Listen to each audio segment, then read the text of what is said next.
Magandang umaga po sa lahat. Ang aawitin ko ngayon ay tungkol po sa tinatawag na ang balaang kasulatan. Sa Bisaya, sa Tagalog, ang banal na aklat. Sa English, the Holy Bible. Sa Christian, ano pong meron sa Holy Bible? Anong meron sa banal na aklat? Nandoon yung nakasulat at nakalagay tungkol po sa kailangan gawin ng tao at hindi gawin. Mayroong mga bagay na karapat dapat nating kukunin doon na upang malaman kung anong tama, at mayroon ding mga bagay na hindi natin gawin na hindi maganda o hindi tama. Yun po ang nakasulat doon sa banal na aklat.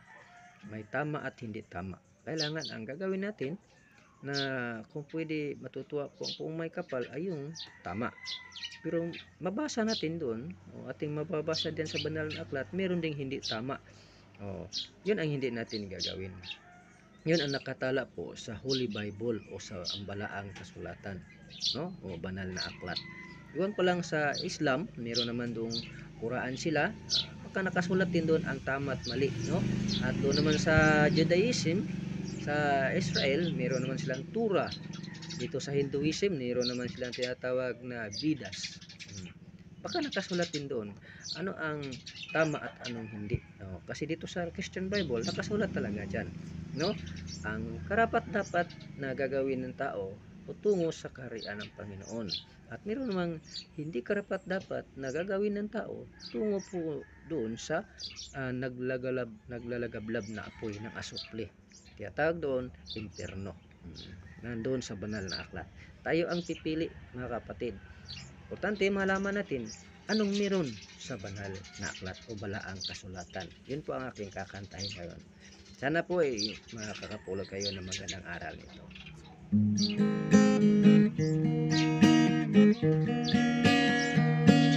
Ang balaan nga kasulatan ibuga sa katawhan aron ipahibalo ang sugo sa Ginoo.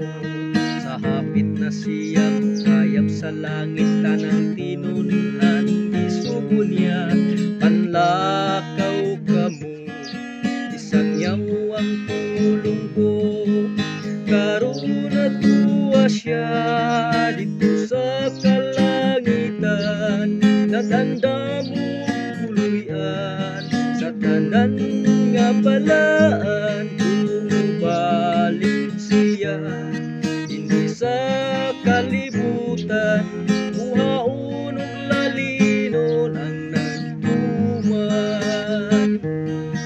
isang tama yung kaugli ay biayon sa tanan nga katawhan ang pahiyom sa Dios atong palabihon daghang kalisdanan atong isugatan apan siya makauban hangtod sa kahangturan sa walay katapusan karon natuwa siya dito sa kalangitan nagandam mo puluyan sa tanan nga balaan ug mubalik siya hindi sa kalibutan uhaon ug lalinon ang nagtuman isang tama yun kaugli ay biayon sa tanan nga katawhan ang pahiyom sa Dios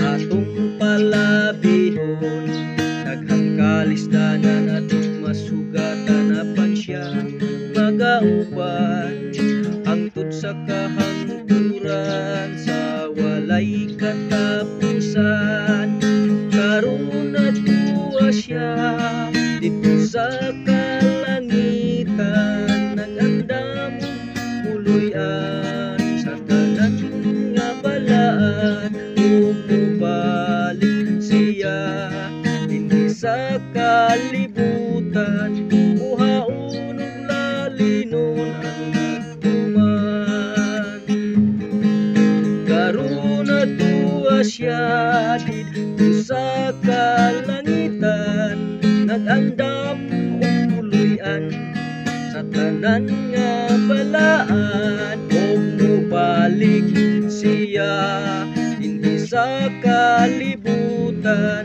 muhaon ug lalinon ang